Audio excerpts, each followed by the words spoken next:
में होगा।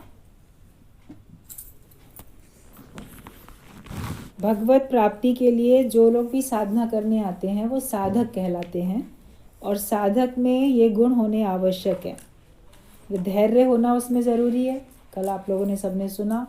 और अपना स्वाध्याय अध्ययन का आपका एक आदत बन जाए, वो ज़रूरी है। अच्छा साहित्य पढ़ो, अच्छी चीज़ें पढ़ो तो आपके विचार अच्छे बनेंगे। कल इस पर काफ़ी आप लोगों के साथ चर्चा हुई है, सबने सुना है। और ये सचमुच में हम महसूस करते हैं कि जो भी लेखक होते हैं उनके ऊपर बहुत बड़ी जिम्मेदारी होती है।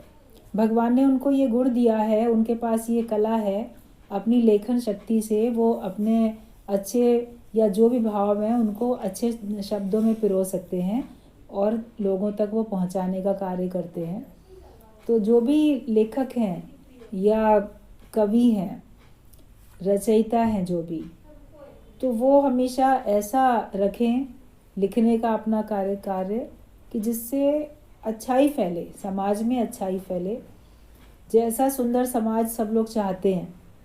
अक्सर लोग पुराने ज़माने की बातों को कोट करते हैं कि देखो पहले इतना अच्छा था, ऐसे होता था, ऐसे विचारधारा के लोग थे, ऐसा व्यवहार था। अब नहीं है। तो अब नहीं है तो उसके पीछे कारण भी तो है ना। उन कारण को महसूस करो, देखो और उनको दूर भी करो। तो मुख्य भूमिका उसमें बुक्स की आती है, लिखने की आती है। जैसी स्टोरी लिखते हैं वैसी ही फिल्में बनती हैं, वैसे ही सीरियल बनते हैं, और वैसा ही लोग पढ़ते हैं, वैसे उनकी विचारधारा बनती है। तो जिसको भी समझ में आता है कि वो अपने लेखन से समाज में बदलाव ला सकता है अच्छा, तो उसको उसमें प्रयास करना चाहिए। अपना नाम या अपना स्वार्थ नहीं देखो, कौन सा जो भी साहित्य है वो अधिक बिकता है, कौन सी कहानी ज़्यादा पॉपुलर होती है, किस प्रकार की स्टोरी के ऊपर फिल्म बने तो बहुत पैसा लगता है, मिलता है पैसा बहुत। तो अपने निजी स्वार्थ के लिए बहुत अश्लीलता और गलत विचार सब सामने समाज के आते जा रहे हैं। तो उसके लिए सबको इस बात में ध्यान रखना चाहिए, और हमें खुद भी अच्छा जो साहित्य है, शास्त्र हैं, उन्हीं को हमको पढ़ना चाहिए, ताकि हमारा जो भी मानसिक स्तर है वो ऊंचा उठे। उच्च विचार बोले गए ना, महात्मा गांधी ने भी सादा जीवन उच्च विचार बोले कि हमारे विचार उच्च कोटि के हों। तो जैसा सुनेंगे, जैसा पढ़ेंगे, वैसे विचार बनेंगे। जो कुछ आप कानों में से सुनते हो वही तो मनन होता है, उसी का चिंतन तो चलता है आपका। तो हमें अच्छा ही सुनना है। और तीसरी बात है देह और मन की पवित्रता। अगर आप भगवत प्राप्ति चाहते हो, भगवान की प्राप्ति चाहते हो, तो आपकी देह और मन की पवित्रता होनी ज़रूरी है। तन और मन पवित्र हो। मन में तो विचार हैं, वो पवित्र विचार होने चाहिए। खोटे ख्याल नहीं करो कभी भी, ना अपने लिए ना किसी और के लिए, क्योंकि मन आपको चलाता है। मन अदृश्य है लेकिन शक्तिशाली है। जिस प्रकार आत्मा अदृश्य है मगर सर्वशक्तिशाली है, उसी प्रकार से उसी का रूप है मन। तो मन भी अदृश्य होते हुए भी शक्तिशाली है। अपने मन को बहुत मजबूत बना के चलो, आपके मन में कभी भी नेगेटिव थॉट्स नहीं आए। अभी त्यौहार आते हैं, नया साल आता है, कोई और ओकेज़न होता है, तो उसमें उत्साह उमंग हर एक के अंदर में भर जाता है, क्योंकि उसके अंदर में कुछ नए विचार आ जाते हैं। नयापन अनुभव करता है तो खुशी होती है, और जो उसमें भी नयापन अनुभव नहीं करेगा तो उसको तो खुशी नहीं होगी। अरे क्या नया साल, रोज़ वही साल है, क्या होली, क्या दिवाली, क्या त्यौहार, क्या जन्मदिन, सब वैसा ही है। तो उसमें नयापन कोई अनुभव नहीं करेगा तो उसको खुशी भी नहीं आएगी। हमें हर पल अपने आप को नया बना के चलना है। हर दिन सूर्य नया उदय हुआ, फिर बोलोगे क्या ये तो रोज़ उदय होता रहता है। आपके लिए तो नया सवेरा आया ना, नया दिन शुरू हुआ। अपने विचार हमेशा उत्साह वाले रखो, उमंग वाले रखो। गुरुजी बोलते थे कि ज़बरदस्ती भी अपने को मुस्कुराने पे मजबूर करो। अगर आपका मन नहीं चाहता है मुस्कुराने के लिए, तो ज़बरदस्ती भी अपने मन को मुस्कुराने पे मजबूर करो। और जैसा व्यवहार हम दूसरे से चाहते हैं अपने लिए, वैसा व्यवहार हम सबके साथ करते हैं। ये नहीं कि दूसरा अगर गलत करता है तो हम भी गलत करें।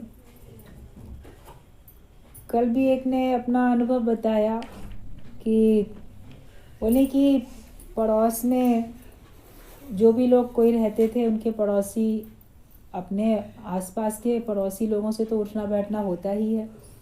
अब ये तो सत्संग में आने लगी थी, तो उन्होंने देखा कि जो पड़ोसन है उसका पति बाहर गया हुआ है और वो खुद बीमार हो गई है काफ़ी। तो उसके बच्चे, तो दिक्कत हो रही है घर में, तो वो बहुत बीमार सी हो गई थी और घर में कोई और था नहीं। हस्बैंड भी बाहर गया हुआ था टूर पे, जो भी 2-3 दिन बाद लौटना था।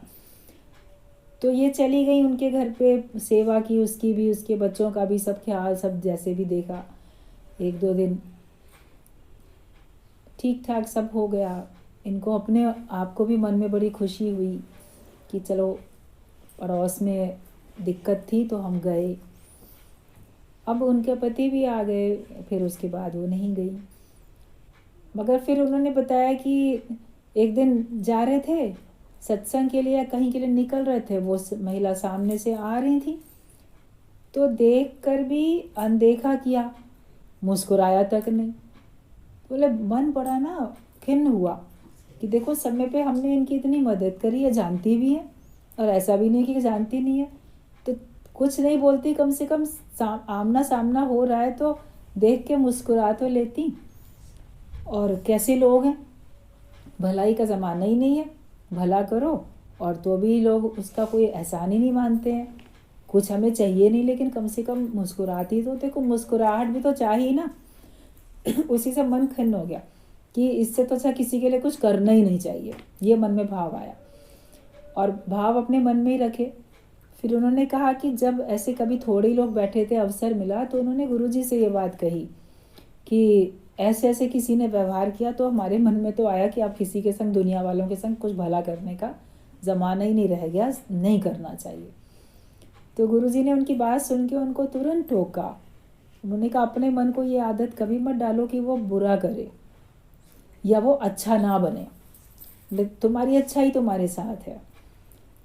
और हमने कोई उम्मीद नहीं की, मगर हमने अच्छे व्यवहार की तो उम्मीद की। कुछ वो हमको ना दे, समय पे हमारे पास ना खड़ा हो, लेकिन आमने सामने मिले तो मुस्कुरा तो दे, ये तो उम्मीद की।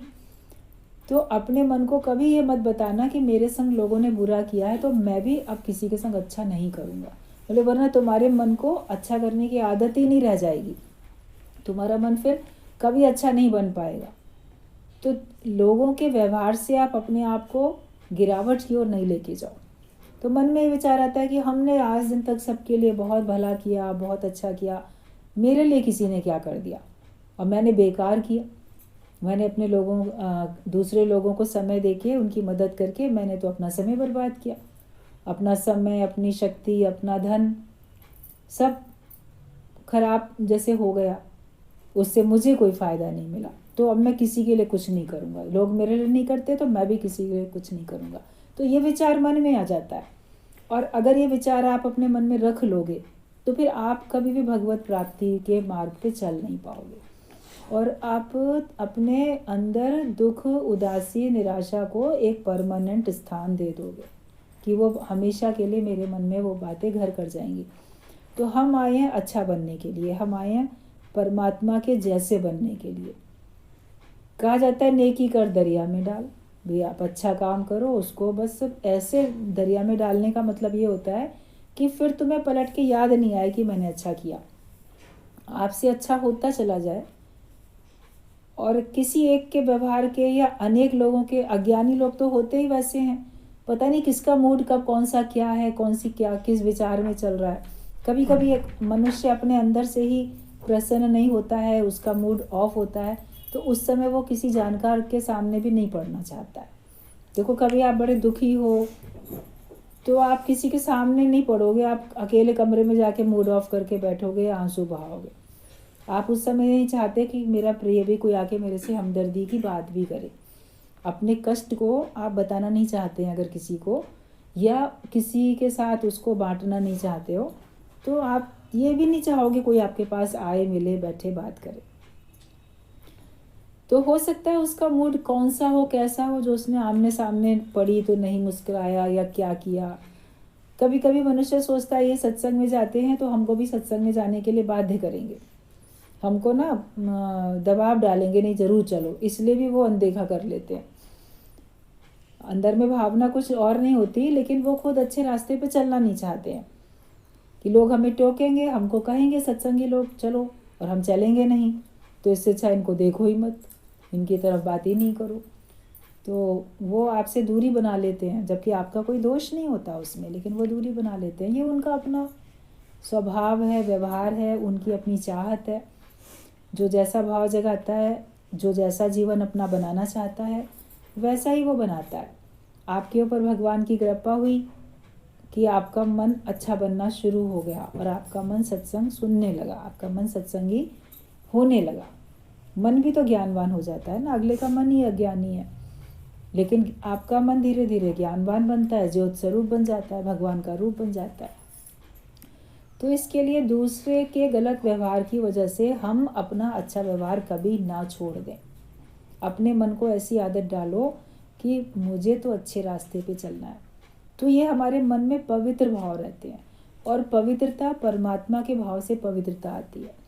आप देह का भाव या दूसरे को देह करके देखोगे तो आपके अंदर में गुण और दोष, उसका मनन चिंतन चलेगा, इसमें ये गुण है, इसमें ये दोष है, और कहीं पे आपका राग होगा, कहीं पे आपका द्वेष हो जाएगा।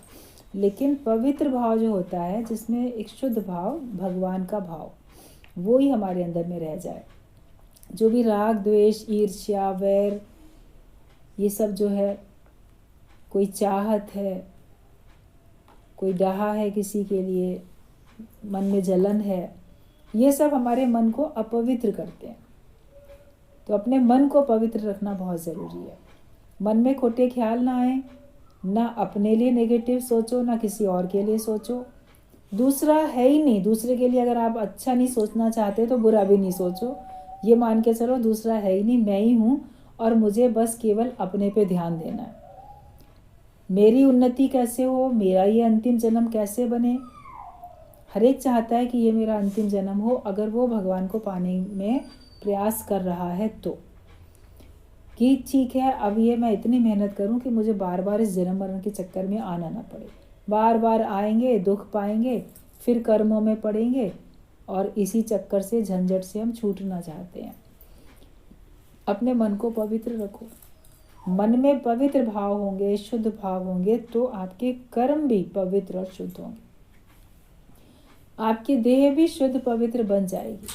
वरना देह किसी की शुद्ध पवित्र नहीं हो पाती है, इसमें मलिनता गंदगी रहती है। आप रोज़ स्नान करो, आपको फिर अगले दिन स्नान की आवश्यकता पड़ती है। आपके शरीर के रोम रोम से पसीना, दुर्गंध, रोम रोम से, प्रत्येक द्वार से गंदगी ही बाहर आती है। तो शरीर को आप उस तरह से शुद्ध नहीं कर सकते, लेकिन अपने आचरण से, अपने कर्मों से आप अपनी देह को भी पवित्र बना सकते हो। कभी कोई तीर्थ स्थान में घूमने जाता है, वापस आता है तो लोग उसके चरणों को स्पर्श करते हैं। ये चरण कितने भाग्यशाली हैं, कितने पवित्र हो गए, उस धरती पर ये चरण गए, उस धरती पर ये पैर चल के गए, उस वहाँ की धरती की जो धूल थी वो इन चरणों पे पड़ी, तो हम भी इन चरणों को स्पर्श करें। केवल तीर्थ में जाने से ही आपके चरणों को लोग स्पर्श करना चाहते हैं कि ये पवित्र हो गए। और वहीं अपवित्र स्थान पे अगर कोई जाता है, मान लो कोई शराब के ठेके पे रोज़ जाए, वेश्या के कोठे पे जाए, कहीं और अपराध करता हो, कोई ऐसा स्मगलर हो, चोरी डकैती करने कोई जाता हो, हत्यारा हो, तो उसके पैरों को आप बोलोगे बड़े पवित्र, लाओ हम छू लें? नहीं बोल पाओगे कि ये देखो कितनी गलत जगह पे जाता है, कितना गलत काम करता है। तो कर्म करने से आप पवित्र या अपवित्र बनते हो। कर्म करने से ही आपकी पहचान बनती है कि आपका तन पवित्र है कि आपका तन अपवित्र है। कार्य जैसे भी होते हैं, तो कार्य अच्छे करो। कौन से कार्य ऐसे हैं जिनके कारण से आपको लोग पवित्र मानेंगे? तो शरीर को माया के गलत कामों से हमको बचाना भी चाहिए। इस देह से कहीं भी गलत काम होने ना पाए, मन से नहीं होगा तो तन से भी नहीं होगा। मन जैसा चाहता है वैसे तो इंद्रियां करती हैं। शरीर तो जड़ है आपका, जैसा आपका मन चाहता है वैसा आपका तन भी करता है। कभी इंद्रियों में अपनी भी प्रमथन स्वभाव वाली इंद्रियां बोली गई हैं, इनमें भी खींच उठती है, आदत पड़ जाती है। आपको किसी टाइम पे चाय पीने की आदत होगी तो आपको एक तलब लगने लगेगी हम पिए, या जो लोग भी नशा करते हैं या किसी भी प्रकार की और आदत है, एक टीवी सीरियल ही देखने की आपको आदत पड़ेगी, उतने टाइम पे लाओ टीवी खोल लें देख लें, क्योंकि आपको आपकी आँखें वो देखना चाहती हैं, कान वो सुनना चाहते हैं। तो हम अपनी इंद्रियों को जो भी आदत डाल देते हैं तो उस नियत समय पे हमारी इंद्रियों में एक खींच उठने लगती है उनके विषयों के प्रति। प्रत्येक इंद्रियों का अपना अलग अलग विषय है, वो उस विषय की ओर खींचती है। तो उसके लिए मन रोकता है। जब मन पवित्र होता है तो मन रोकता है कि नहीं, हमें ये सब काम नहीं करने, झूठ बोलें या गलत जगह बैठें, जाके गलत कार्य करें, या सुने बैठ के किसी की निंदा। सुनने में बड़ा रस आता है लोगों को, किसी को बोलने में रस आता है, किसी को सुनने में रस आता है। तो क्या हम सुने भी नहीं, और अपने निजी स्वार्थ के लिए हम किसी को भी बुरा क्यों बोलें, या किसी की भी निंदा चुगली क्यों करें, या किसी को खुश करने के लिए कि ये मेरा जो है ना ये खुश होगा, अगर मैं उसकी निंदा इसके सामने करूँगा तो ये खुश हो जाएगा। इस वजह से भी अपने स्वार्थ के लिए भी लोग किसी के सामने चुगली करते रहते हैं। ऑफिस में कहीं किसी की शिकायत बॉस से कोई कराएगा, कोई कुछ करेगा, कहीं किसी नौकर की, मालिक की, या रिश्तेदारों की भी कोई किसी एक दूसरे की बात बताएंगे कि ताकि ये मेरे फेवर में आ जाएगा या मेरे से खुश होगा, देखो मैंने उसकी बात इसको ऐसे ऐसे करके बताई। तो ये सब चीज़ें अपवित्र कार्य में शामिल होती हैं। तो ये कार्य करने से आप अपवित्र बनते हो। सत्संग सुनना, सुनाना, ज्ञान के हिसाब से जीवन बनाना, ज्ञान की अग्नि है। अग्नि में पवित्र हो जाती है हर चीज़। अग्नि डाल देते हैं, वो स्थान पवित्र हो जाता है, शुद्ध हो जाता है, बोला जाता है। तो ज्ञान की अग्नि हमारे हृदय में ज्योत जल जाती है और रोम रोम हमारा ज्ञान के अग्नि में जल जाता है, उसी में ही दमकता है। तो हमारा सारा जीवन ही रोम रोम, हमारा भीतर बाहर सब शुद्ध और पवित्र बन जाता है। इसलिए अपने ऊपर ये कृपा हर एक को करनी है कि हमको अपवित्र कार्यों से अपने को बचाना है। जो मर्यादा से गिरे हुए हैं, जो कार्य मर्यादा से आपको गिरा देते हैं, उनसे बचाओ। और जिस कार्य को करने से आपके लिए जो निषिद्ध कार्य हैं, देखिए कर्म जो होते हैं कुछ निषिद्ध कर्म होते हैं कि जो नहीं करने चाहिए, जो आपके ऊपर शोभा नहीं देते हैं, जिसकी आपको मना है, तो मना किए हुए कर्मों को भी आप नहीं करो। वो करोगे तो आप अपवित्र ही होते जाओगे, तन से भी और मन से भी। फिर बुद्धि भी वैसे ही बन जाती है। तो अगर हम भगवत प्राप्ति के मार्ग पे चल रहे हैं, अगर हम भगवान पाना चाहते हैं, तो हमें अपने मन को और तन को दोनों को ही शुद्ध पवित्र रखना पड़ेगा। तो जिस पात्र में जो चीज़ रख देते हो फिर वो वैसी ही हो जाती है, वैसी उसमें से दुर्गंध सुगंध वैसी आती है। तो हमने अपने मन में कौन से विचार रखे, बुद्धि में कौन से विचार रखे, अपने तन में हमने क्या हमने रखा है अंदर, इससे क्या कार्य हो रहा है, तो वो सब मिला जुला के डिक्लेयर कर देता है कि आप शुद्ध हो कि आप अशुद्ध हो, पवित्र हो कि अपवित्र हो। भगवत भाव से ही आपके अंदर में पवित्रता आएगी। एक भगवान का भाव ऐसा है जो कि आपको बिल्कुल शुद्ध पवित्र बना देता है। जीव भाव में वापस फिर आपके अंदर में राग, द्वेष, ईर्ष्या, जलन, कुछ ना कुछ खोटा ख्याल आने लग जाता है। बचाते जाओ इसको, तभी आपको भगवान की प्राप्ति होगी। मन में उलझने हैं, मन में कुछ कुछ चल रहा है, शरीर से गलत गलत कार्य कर रहे हो, तो फिर आपका तो आचरण चरित्र भी तो देखा जाएगा ना। एक दृष्टांत था कि एक बार एक राजा था, उसने संत से सवाल किया कि ज्ञान श्रेष्ठ है, ज्ञानवान होना श्रेष्ठ है कि चरित्रवान होना श्रेष्ठ है, वे दोनों में से क्या अच्छा। तो बातें तो अरस परस हैं, आप ज्ञानवान होगे तभी तो आप चरित्रवान बनोगे। तो उसने, राजा ने जब सवाल किया तो संत ने कहा कि देखो, ज्ञानवान होने से भी ज़्यादा श्रेष्ठ चरित्रवान होना होता है। तो उसने कहा कि चरित्रवान होना श्रेष्ठ होता है, तो मुझे फिर तुम्हारे पास ज्ञान सुनने आने की ज़रूरत ही क्या है फिर? जब ज्ञान से भी अधिक चरित्र श्रेष्ठ है, तो मेरा तो चरित्र बड़ा अच्छा। और ये तो आप गलत कह रहे हैं, ज्ञान अधिक श्रेष्ठ होता है। हमेशा सुनते आ रहे हैं ज्ञान से श्रेष्ठ कुछ भी नहीं है। तो उसने मन में सोचा राजा ने कि जब ज्ञान से श्रेष्ठ कुछ भी नहीं है और ये कह रहे हैं कि ज्ञान से भी ज़्यादा चरित्र श्रेष्ठ होता है, तो फिर इनके पास जाने की, सत्संग की सुनने की ज़रूरत ही क्या है? तो उसने कहा ठीक है, जब ज्ञान श्रेष्ठ नहीं है चरित्र श्रेष्ठ है, तो मैं तो चरित्रवान हूँ, मुझे आपके पास ज्ञान सुनने आने की आवश्यकता ही नहीं है। तो सत्संग के लिए फिर नहीं गया। तो गुरु ने उसको दिखाना चाहा, बताना चाहा कि आखिरकार कैसे चरित्र जो है वो ज्ञान के ऊपर भी भारी पड़ता है। तो वो जानता तो था राजा कि ये खुद तो ज्ञानवान है। उसको लगा कि संत तो खुद ज्ञानवान है और हम लोग को पूरा ज्ञानी ना बना के कह रहा चरित्रवान बनो, वो ज़्यादा श्रेष्ठ है। तो संत ने एक बार क्या किया, राजा को सबक सिखाने के लिए तो उसके महल में ऐसे चला गया एक बार रात में, और गया तो वहाँ पे चोरी करने लगा संत। और जानबूझ के वो गया ऐसे, और जानबूझ के उसने खटका भी किया ताकि पकड़ा भी जाए, क्योंकि उसको तो वो तो लीला कर रहा था। तो चोरी करते हुए उसने अपने आप को पकड़वाने का भी ऐसा कर लिया, तो आहट हो गई। सब आए वहाँ के पहरेदार और उसको पकड़ लिया।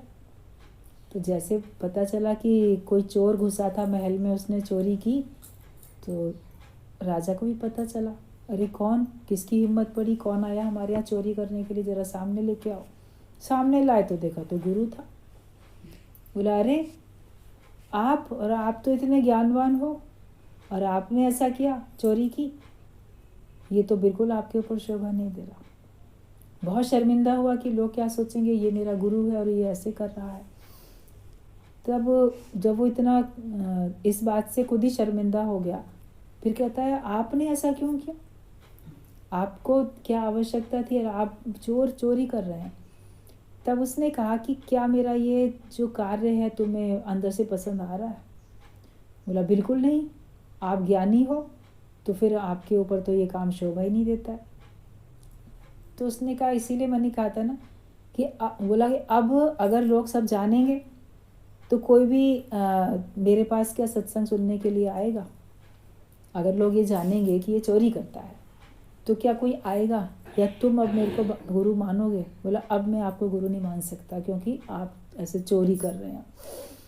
तब उसने संत ने कहा कि ये मैंने तुमको शिक्षा देने के लिए कहा कि आचरण है ना श्रेष्ठ चरित्र। ज्ञानवान तो मैं हूँ, ज्ञान तो मेरे पास है, लेकिन अगर मैं ज्ञान के हिसाब से चरित्र मेरा नहीं है तो फिर मेरे ज्ञान का तो कोई मतलब ही नहीं रह गया ना।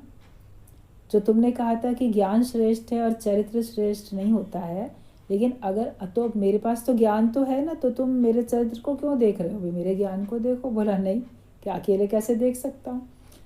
तब राजा को बात समझ में आ गई। तो उसने संत ने कहा कि तुमको शिक्षा देने के लिए मेरे को ऐसा स्वांग रचना पड़ा, ऐसा नाटक मुझे करना पड़ा कि ताकि तुम जान जाओ कि ज्ञान तो अपने आप में श्रेष्ठ है, लेकिन ज्ञान के साथ आपका आचरण भी तो देखा जाता है ना, चरित्र भी तो देखा जाता है। अगर आपका चरित्र ठीक नहीं है, फिर आपके पास कितना भी ज्ञान है, कितने आप विद्वान हो, लोग बहुत पढ़े लिखे विद्वान होते हैं, बहुत उनके पास नॉलेज होती है, बहुत रिसर्च भी कर लेते हैं, बड़ी आविष्कार भी कर लेते हैं, खोज भी कर लेते हैं, लेकिन अगर वो चरित्रहीन है, चरित्र उनका अच्छा नहीं है, तो फिर उस व्यक्ति को कोई महान वैसे नहीं समझ सकता, उसके चरणों में कोई झुकेगा नहीं। उसके ज्ञान को भी लोग बोलेंगे इसके पढ़े लिखे से फ़ायदा क्या, इतना पढ़ लिख के भी, इतना ये विद्वान होकर भी इसका कर्म ऐसे हैं, तो फिर उतना पढ़ना लिखना इसका व्यर्थ है।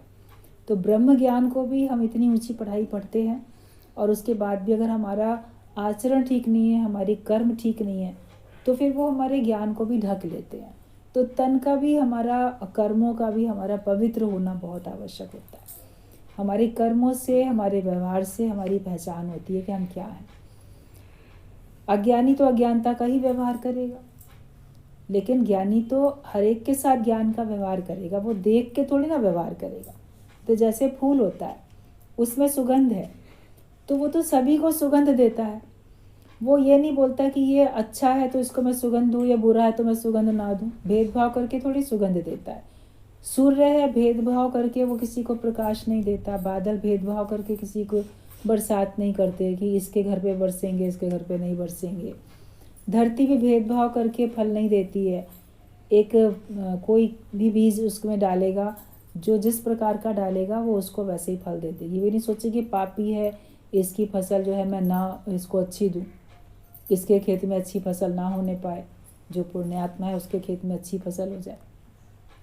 अगर वो मेहनत कर रहा है तो धरती भी बराबर से उसको दे देती है फल। तो भेदभाव नहीं करती। तो ज्ञानी भी किसी के प्रति भेदभाव नहीं करते हैं कि हम इसके संग अच्छा व्यवहार करेंगे, इसके संग बुरा व्यवहार करेंगे। वो सबके साथ, चूंकि उनके अंदर होता ही ज्ञान है, तो वो सबके साथ ज्ञान वाला व्यवहार करते हैं। हमें भी ज्ञानवान बनना है। गुरुजी बोलते थे तुम लोग ऐसे सूंघ सूंघ के प्यार करते हो, सूंघ सूंघ के व्यवहार करते हो कि ये मेरा अपना है तो इसके संग अच्छा व्यवहार करूँ, ये पराया है तो इसके संग अच्छा व्यवहार मैं ना करूँ। लेकिन हमें सबके साथ ही तो अच्छा व्यवहार करना है। और जब तक हम ऐसा नहीं करेंगे तब तक हम परमात्मा को भी नहीं पा सकते हैं। ये सब लीलाएं भगवान रचता रहता है सामने अलग अलग प्रकार से, जिससे हमको समझ में आता है कि अब हम सही हैं कि गलत हैं। हम अभी ज्ञान के हिसाब से चलते हैं कि ज्ञान के हिसाब से हम नहीं चलते। ये भगवान हमारे सामने अलग अलग परिस्थिति लाके हमारी परीक्षा लेते रहते हैं, और उस परीक्षा में हमको पास होते जाना। हर दिन अपने आप को देखो कि मुझे आज मैंने अपने को कितने नंबर दिए हैं, ज्ञान के हिसाब से मैं पूरा चला कि मैं नहीं चला। तो अगर हम भगवान की प्राप्ति के लिए आगे बढ़ रहे हैं तो हमारे देह और मन दोनों की पवित्रता का होना हमारे लिए अति आवश्यक है। मन में गलत विचार आए तो बोलो कि नहीं, मुझे भगवान को पाना है, ये विचार रख के होगा क्या। तन से गलत कार्य आपसे होते हैं, उनको भी आप छोड़ो, उनको भी रोको। डाकू ने जब अपनी डकैती डालनी छोड़ दी तब तो वो ऋषि बन पाया। अगर वो डाकू बन के डकैती ही डालता रहता तब तो वो संत नहीं बन सकता था। वरना वो कितना भी किसी का संत का संग कर लेता, वो हेरा फेरी करता रहता तो भी वो उतना महान ऋषि नहीं बन सकता था। लेकिन उससे वो कर्म छूट गया ना। भगवान का कार्य करते करते, भगवान का नाम जपते जपते, शुरू में राम राम राम राम तो मरा मरा भी बोल के भी राम राम उसका हो गया। जीव भाव से मरा तो राम प्रकट हुआ। राम तो तभी आएगा ना जब आपका जीव भाव समाप्त होगा, तो राम प्रकट हो जाएंगे। बीज मिटेगा तो वृक्ष प्रकट हो जाएगा, जीव भाव मिटेगा तो ब्रह्म भाव प्रकट हो जाएगा, भगवान प्रकट हो जाएंगे। तभी तो इतना महाकाव्य सब रचना कर सके रामायण की।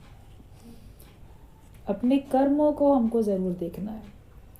और कोई लोग बाहर से दिखावा कर्मों का करते हैं, करे दिखावा भक्ति का और उजली ओढ़े चादरिया। अंदर से मन साफ किया ना, बाहर मांझे गागरिया। देख, कोई लोग बाहर के कर्मों का दिखावा बड़ी चतुराई चालाकी से, होशियारी से कर पाते हैं, लेकिन अगर वो अपने मन को नहीं बनाते हैं, मन को पवित्र नहीं कर पाते हैं, तो फिर उनका वो भी कोई फायदा नहीं होता है। अगर आप बाहर से केवल दिखावा करते हो भक्ति का और अंदर से अगर आप ज्ञानवान नहीं बने, तो भगवान को आप धोखा नहीं दे सकते हो। अपने को दे रहे हो धोखा। अपने को धोखा दे के अपने को जता रहे हो कि हाँ मैं बड़ा ज्ञानी हूँ, लेकिन ईश्वर की दृष्टि में तुम भक्त नहीं हो। तो मन की भी स्वच्छता बड़ी ज़रूरी है। अरस परस बात होती है। आपका तन, आपका मन दोनों ही आपके शुद्ध होने चाहिए। अब मन क्यों है अशुद्ध? इच्छाएं हमारी पूरी नहीं हो रही हैं, इच्छा बहुत भरी पड़ी है, तो हम राग द्वेष में पड़ते हैं। और माया को पाने की बड़ी इच्छाएं हैं। माया के शरीर के इंद्रियों के सुख चाहिए, चाहे जैसे भी मिल जाएं वो सुख चाहिए, तो फिर आप शरीर से भी गलत काम करते हैं। मगर ज्ञानी तो रहता है ज्ञान में, और उसको केवल एक परमात्मा को पाना है, उसको किसी और को पाना ही नहीं है। इसीलिए उसके कर्म ठीक हो जाते हैं। मन भी ठीक होता है, मन के विचार भी ठीक होते हैं, और उसके कर्म भी ठीक हो जाते हैं। उसके अंदर अपना कोई स्वार्थ रहता नहीं है, इसलिए उसके कर्म ठीक हो जाते हैं। फिर सबके भले के लिए होते हैं। भगवान कृष्ण बोल सके कि मेरा जन्म दिव्य, मेरा कर्म दिव्य, तो कर्म उनका दिव्य हो गया, दिव्यता आई सबको। उनके एक एक कर्म को लीला का रूप दे दिया, उससे भी सब लोग खुश होते। बालपन में अगर वो मक्खन भी लेके चोरी करके भी खा रहे हैं, औरों को खिलाए दे रहे हैं, शरारत है, वो भी सबको पसंद आ रही है। हर घर में जो भी महिलाएं थीं सब गोपियाँ ही कहलाती थीं, और वो उम्मीद करती थी आज मेरे घर में से आके चोरी करके जाए मक्खन तो अच्छा हो। ऊपर से भले डांटें उल्हाना दें, यही उनका खुशी और मनोरंजन होता था, मगर चाहती थी मेरे घर में से मक्खन चोरी करके जाए तो बड़ा अच्छा हो। तो वो भी तो पसंद आ रहा है ना। और फिर जो भी कोई वेश बना के, मायावी वेश बना के राक्षस आके उनको समाप्त करने के लिए भी आ रहे हैं, और भगवान उनको भी सब मारते हैं, तो उनका मारना भी अच्छा लग रहा है। ऐसे तो लगेगा इसने इसको मार डाला, लेकिन वो भी तो सबको पसंद आ रहा है ना, अच्छा लग रहा है। पूतना का वध हो गया, यमलार्जुन का, इसका उसका, कितने सारे राक्षसों का बचपने में ही तो वध किया, और जिन जिन का उद्धार भी हो गया। कालिया नाग का तो उद्धार हो गया, तो वो जो वृक्ष थे उनका उद्धार हो गया, कहीं किसका कुछ कुछ। तो सारी लीलाएं भगवान की पसंद आती हैं। उनका रथ हाँकना भी पसंद आता है। तो प्रेम के वश में अर्जुन का रथ भी हाँका, तब अपनी वो ठकुराई भूल गए कि मैं तो बड़ा राजा हूँ, तो वो भी अच्छा लगता है। यज्ञ में जूठी पत्तल का उठाना भी अच्छा लगता है, और द्रौपदी का चीर बढ़ाना भी अच्छा लगता है। भगवान का तो हर एक कार्य अच्छा लगता है, सभी अच्छा लगता है। भगवान की छल हेरा फेरी भी अच्छी लगती है।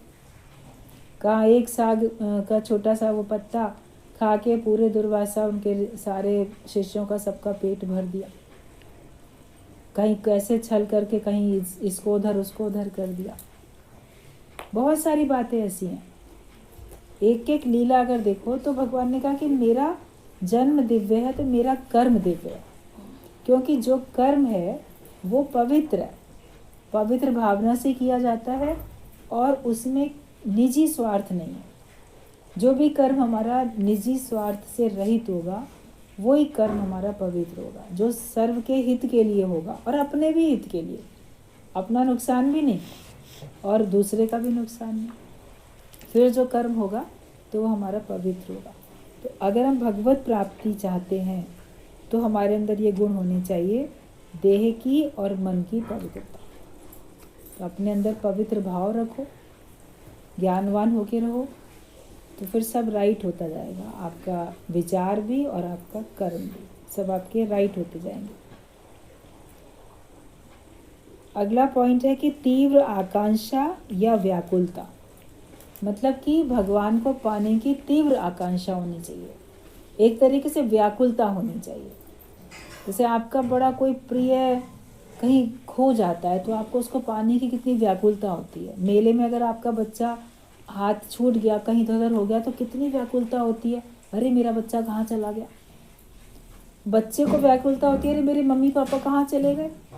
वो जो अपने माता पिता को खोजता है, कितने व्याकुलता से खोजता है बच्चा, और माता पिता भी कितनी व्याकुलता से खोजते हैं उस मेले में खोए हुए बच्चे को। तो उसमें पाने की व्याकुलता होती है ना, ऐसी व्याकुलता परमात्मा को पाने की होनी चाहिए कि बस मुझे इसी जन्म में परमात्मा मिल जाए। तीव्र आकांक्षा और वो व्याकुलता से भरी हुई कि अगर जब तक वो मिलेगा नहीं मुझे चैन नहीं मिलेगा। बच्चा एग्जीबिशन देखने जाता है अपने माता पिता के साथ, माँ से जिद करता है, मम्मी ये चीज़ दिला दो, ये गुब्बारा दो, ये आइसक्रीम दो, ये खिलौना दो। कहते बेटा अभी दिलाएंगे, बाद में देंगे, बाद में देंगे, अभी और देख लो और देख लो। तो अभी दिला नहीं रही है मगर वो मांगता चला आ रहा है, अच्छा ये दिला दो, वो दिला दो। फिर आगे चल के माँ किसी बात में व्यस्त होती है, उसका हाथ छूट जाता है, फिर वो खो गया बच्चा।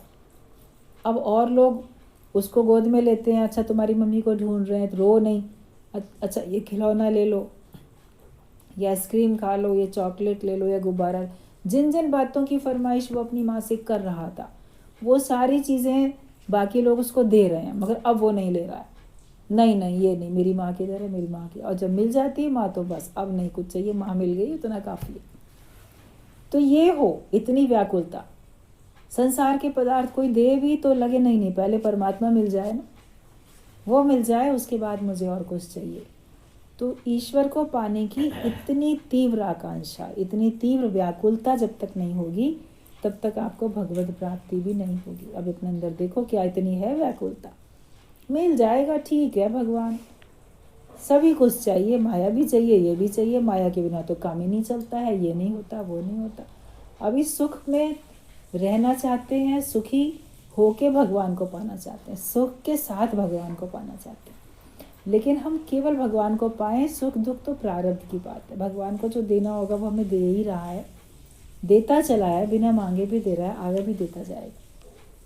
तो अगर हम इतनी व्याकुलता रख लेंगे, हो जाएगी हमारे अंदर परमात्मा को पाने की तीव्र आकांक्षा और व्याकुलता वाली, तो फिर आपको भगवत प्राप्ति हो जाएगी। तो भगवान को पाने के लिए ये गुण अपने अंदर में धारण करो। थोड़ा हमें लगता है कि इस वाले गुण को सबको और बढ़ाना पड़ेगा, होगा तो ज़रूर, तभी तो सत्संग में आके बैठते हो। सत्संग सुने बिना चैन नहीं मिलता है। लेकिन जैसे ये कि भगवान ही चाहिए या भगवान भी चाहिए, ये देख लो। भगवान भी चाहिए ये स्थिति है, सब कुछ चाहिए और भगवान भी चाहिए, लेकिन भगवान ही चाहिए ये अंदर में हो जाए तो फिर भगवान मिल जाएंगे। ये भी वो भी सबके साथ नहीं, लेकिन बस केवल मुझे भगवान मिले, ये भाव आ जाए, ये गुण हमारे अंदर में आ जाना चाहिए। फिर आपको परमात्मा की प्राप्ति में कोई विघ्न नज़र नहीं आएगा और फिर आप इसी जन्म में प्रभु को पा ही लोगे। जीवन मुक्ति का आनंद फिर आप अनुभव करोगे ही करोगे।